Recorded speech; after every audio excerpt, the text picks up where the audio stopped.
in the jungle, I'm Matt Edwards. Welcome to year 6 of the Joe Burrow era in Cincinnati. Good to be back with you. Haven't done anything since the draft, but I'm pumped up. It's kind of, you get into preseason a little bit and you're like, it's just preseason. Then you see that striped helmet out there. Then you see Joe and Jamar carve up a defense and you're like, I'm ready to go. I'm ready to rock and roll. That's where we're at. It's go time. We are in August now. The Bengals have their first preseason game in the book.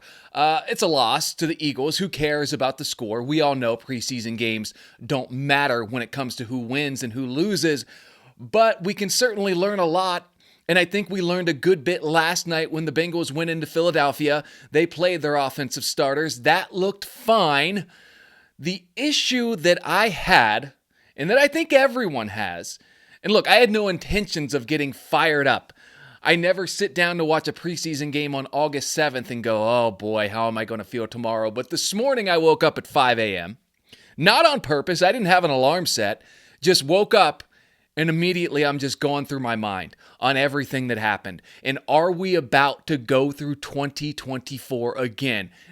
Again, this is an overreaction. Any reaction to game 1 of the preseason, if it's not injury related, then any reaction is an overreaction. And that's what I'm going to do. That's what we do as sports fans here. I'm not trying to do it. It's genuine. It's truly how I feel about this team on a Friday morning. These are truly the concerns I have. These are truly the things that I feel good about. If you've been listening to this podcast or if you know me personally, you know I don't come on here and BS my way through this. I say what I mean. And I'm going to do that today. I'm going to do it all season as always. The defense comes out and look, it's a lot of starters. Here's the first thing, right? So the Bengals offense goes on the field first. They do what you anticipate they will do against the Eagles' backup defense. They torch them. They light them up. It was beautiful. Cool. That's what you expect. Dylan Fairchild, who we'll get into in a minute, he looked very solid. The rookie third rounder out of Georgia playing at the left guard spot. Very important. That's great. Joe and Jamar still got it. Surprise, surprise. Chase Brown, coming into year 2 as the feature back, he's getting fired up in preseason game 1. You like the fire that you see from him, despite the fact that he knows he's RB1. You're feeling good. Then the defense comes on the field, right? New regime, Al Golden, your new defensive coordinator. It's mostly starters out there. Your starting cornerbacks aren't out there, but Trey Hendrickson's not out there. That's a lot. But still, the majority of the guys who were on the field on the Bengals defense last night, all of them will be guys who play, and most of them in that first series are guys who will start. Defense comes on the field, and you kind of remember what the Bengals did this offseason. Not enough. They didn't add any playmakers on that defensive side of the ball, at least through free agency. You can hope that the guys they got in the draft are solid. Demetrius Knight looked good. If you listen to him in interviews, the second-round pick, the linebacker, he's been everything you want out of a guy taken at whatever spot he was, 49, I want to say, second-round pick. Solid, says all the things, does all the things. But the defense going up against Tanner McKee. Tanner McKee, not Jalen Hurts. Saquon Barkley not out there. They just get ate alive. And again, preseason game 1. New defensive coordinator. You got a rookie linebacker out there. You got your backups and cornerback out there. You don't have your best defensive player in Trey Hendrickson on the field. You got new guys on that defensive line. Didn't look good. Those are guys who are going to play. Yes, maybe they're not your premier players, but they are guys who you are going to need production from. And with Tanner McKee, we all know him, right? They just got ate alive. And then, you start to look later, in that first series too, just going down the list here of things that bothered me. And the central theme here is that the Bengals, kind of like last year, actually probably exactly like last year, there were a lot of things that they needed to shore up on this team. And you can say they tried, but it's much more of a let's hope this works out than a let's be certain that this works out. Because at the right guard spot last night, you've got a guy who comes over from New Orleans. He's penciled in as a starter. He's penciled in at right guard. He goes out there with the starters and gets a 15-yard penalty in the red zone. Joe Burrow bails you out. But you remember, oh yeah, everyone knew since last year that they needed help at guard. And what did they do? They got a third-round rookie. He looks solid. Dylan Fairchild. They got a guy from New Orleans in free agency whose last name I can't remember. Lucas Patrick. 2 first names. Shouldn't be legal. Lucas Patrick comes over from New Orleans. The Bengals are relying on a depth guy and a third-round rookie at guard. They got Cody Ford over there. Journeyman. Again, you need these guys to work. You can't hope that the third-round rookie and the depth guy and Lucas Patrick work out. You got to be certain of it. And again, it's preseason game 1. Maybe they'll be awesome. Maybe they will. And for the most part, they looked fine. But when you see Joe Burrow have to bail him out again, you see the stars on the offense have to bail him out again, because a 15-yard penalty in the red zone, that works against the Eagles' twos in the preseason.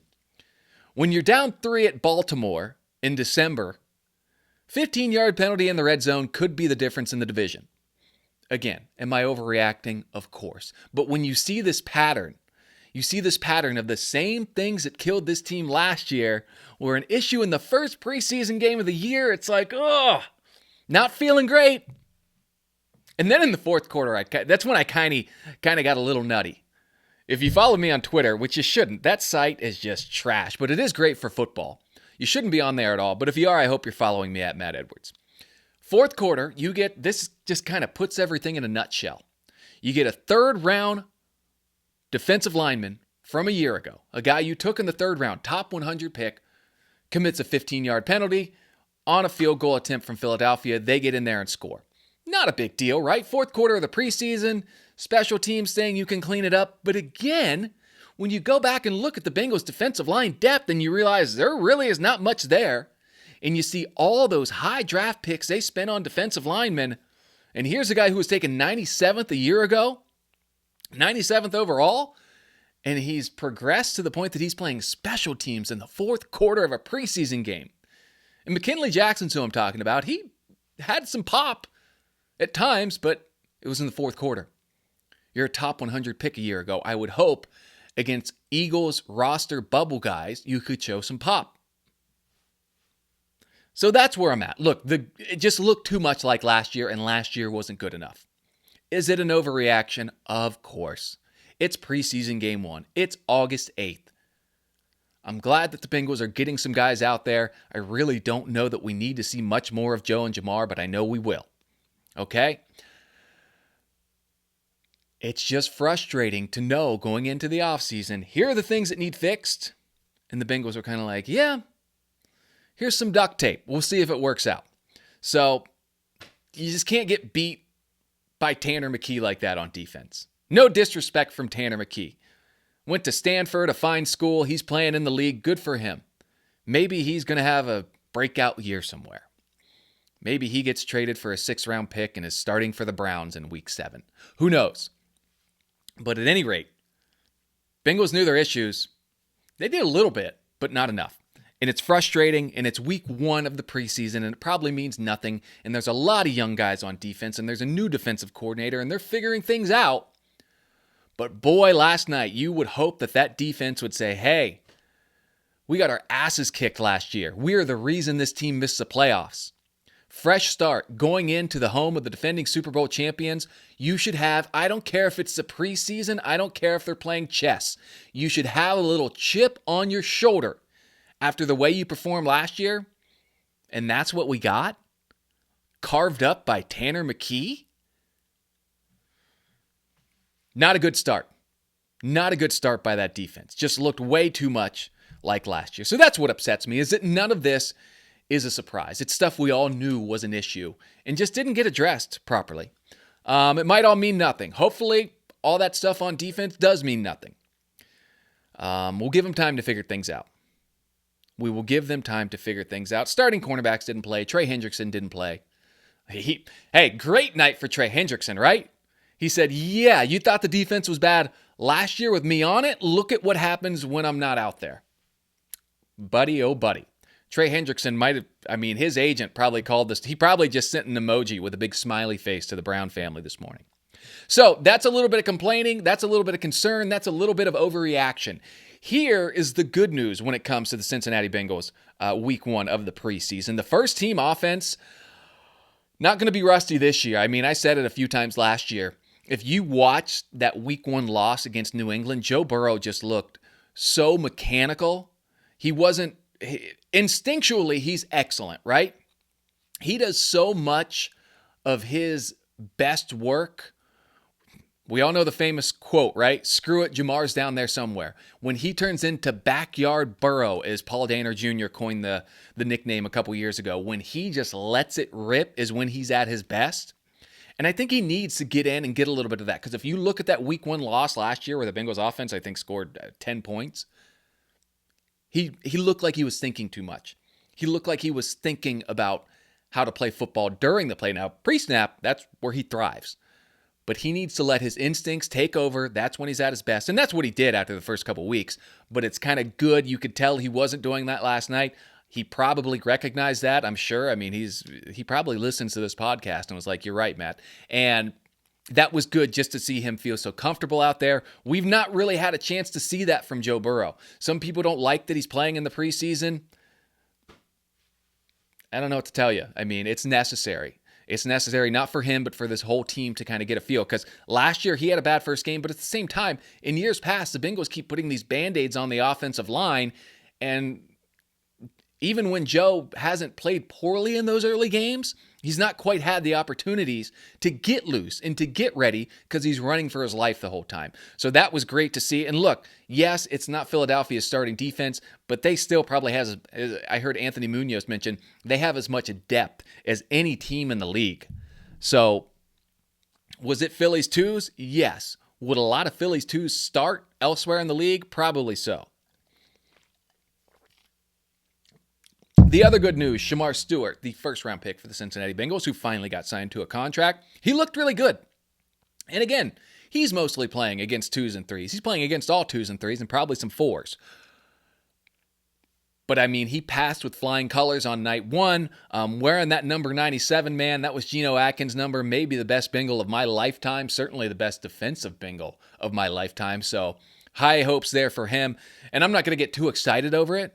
I mean, again, it's the preseason. They're backups. We saw Myles Murphy in the past absolutely light up those second and third string guys, and that hasn't quite translated to what you want to see in the regular season.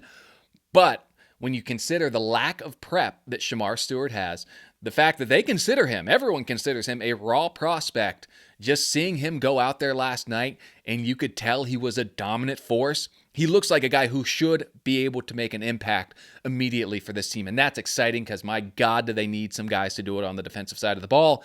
And then, we talking about the rookies. Dylan Fairchild, going to start at left guard. Third-round rookie from Georgia, just a mauler of a human being. Look, we've talked about glass eaters with the offensive line. I know that was the old regime, but this guy fits the profile. And you could argue he's the most important Bengals rookie, right? Because he's a guy who has to protect Joe Burrow, and without Joe Burrow, we all know what this team is. So there is some good news in there as well. I'm not all ho-hum and glum. I do acknowledge that all these things I'm saying, they're a bit over the top, but they're genuine. They're genuine concerns. If you follow this team closely, and if you're listening to a podcast about them, I assume that you do. If you follow them closely, it's hard to say, boy, it's hard not to say you can't see a lot of shades of 2024 in there. And they've got to be better than last year. And last night looked like last year. So, small sample size. And, the coaches are surely holding some stuff back, but not all good outside of that first team offense. Special teams wasn't perfect. But again, preseason game one, special teams kind of mixes up their starters as much as anyone. Evan McPherson hits a 51-yarder, which is awesome. And then the return game, Gary Brightwell. Jermaine Burton looked really solid. Gary Brightwell, I didn't know much about. He's played for Cleveland. He was on the Bengals practice squad, I think, last year. He's played for the Giants. He looked awesome. So that's exciting because they're going to need, if this defense continues what we saw last year, they're going to need some pop elsewhere other than the offense. So felt good about that. Good, bad, or otherwise, man, it's early. It's exciting. like I said, you kind of think, yeah, preseason, at this point in my life, I've seen enough of it. But then after that first series, you're like, oh yeah, I'm living in the golden age of Cincinnati Bengals football. So I'm going to soak this up. Bengals don't play again until August 18th. That'll be a Monday night game against the Washington Commanders. So the Bengals see the first two preseason games, get a couple of really solid teams, two teams that played against each other in the NFC Championship 1 year ago. And hopefully we see some things cleaned up, right? That's what you hope for at this point in the year. I'm sure the coaches are going to learn a ton. Demetrius Knight, I heard, I think Jeremy Rao, my pal at Fox 19, posted a clip that I was watching, and he said, you're going to look, and you're going to see things you clean up. So for those young guys, there's so many leaps they can make early on, so let's hope that this draft class really learns from last night, because we need those first three guys to be able to go out there and contribute right away, and we'll go from there. By the way, I just got the numbers here in front of me. Joe Burrow, 9 of 10 for 123 yards and 2 touchdowns. Jamar Chase, 4 targets, 4 catches, 77 yards, 1 touchdown.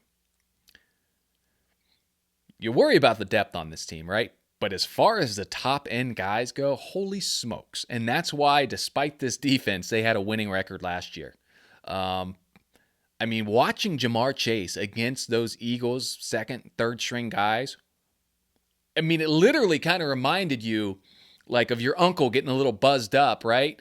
At a picnic or a barbecue or whatever, and then joining in with the kids' football game, but they're all 7 years old and he's 34, so he just dominates. It's what it felt like. Like, Jamar was treating those guys like children. He was just kind of toying with them. That one long out route that Joe had to him, it reminded me of what Carson and Chad used to do. They had an out route that you had to pick. Do you want to cover Chad over the top, or do you want to give up the 11 yards on the out? Those were your options. And if they stayed deep, they couldn't do anything about the out route. It reminded me so much of that. Just a thing of beauty, and couldn't do anything about it. Could not do anything about it. Played 2 series. Jamar did. Had 77 yards. Unbelievable. Again, yes, it's against the second-string guys, but they're NFL players on the defending Super Bowl champions. They're not on a bad roster. They're on probably the best roster in the league. Incredible. So that's all I got for today. I'll have another episode up between... God, this felt good to do. It really did. It's therapeutic. Therapeutic to get this all out. It's so exciting to have football back. We've got preseason football. For the rest of the month. Leading up to the opener in Cleveland, we'll get to see Shadur Sanders tonight. That's exciting, right? No, it is until it isn't. The lead up, I've heard so much about it. What do you want? Anyways, lead up to Cleveland, man. Going to be a lot of fun. It's exciting. I know that I mentioned some things that show me shades of 2024, but there's a lot of room to grow with the guys they have on this team. Cam Taylor-Britt, I told you late last year, I'm not selling my stock on him. He'll have a bounce-back season. I feel good about that. Dax Hill coming off the ACL. Those are your 2 starting cornerbacks. Neither guy played last night. There's a lot of potential there. A whole lot of potential there. Those are that's a first-round pick and a second-round pick. They need those guys to work out. The ceiling is high for both of them. But we also saw with Cam last year just some inconsistencies CTB had. So I didn't sell my stock there. I told you that. I felt like it was a confidence issue. So he gets back out there. No doubt, when he is playing at a high level after Trey Hendrickson, he's the best guy on defense. So hoping he has a bounce back year. That'll make things a lot better. There's a lot of things that if they can take them from like a C-, D+, to a B- or a B, this team can win a lot of games, but they got to get there. And last night, it didn't look like they were quite there. But again, preseason game 1, big overreactions from me, and I'm all right with that, right? It's football. It's fun. It's reality TV at the end of the day, right? A lot of people don't like when I say that, but it's the truth. Okay, that's all I got for you. We'll do another episode before the game against Washington, which is a while away. They have 11 days in between preseason games. There will be no joint practices for the Bengals this year, so when we see them go up in the preseason, those will be the only action they get against other teams. So curious to see what all unfolds here over the next week and a few days as far as what the coaches liked, what they didn't like. And there's a lot to dissect. It's why I love preseason football. You start to kind of see the mold and the DNA of this team. and we got a little bit of it last night, some good, some bad, and hopefully it goes up from here. So the podcast is called In the Jungle. My name is Matt Edwards. If you like the show, send it to a friend. If you don't, I don't know why you're still listening, but I appreciate you tuning in despite that. We'll see you here soon. Just subscribe. I don't know when the next one will be out, or check back whenever you want. Hoo day forever. We'll see you soon.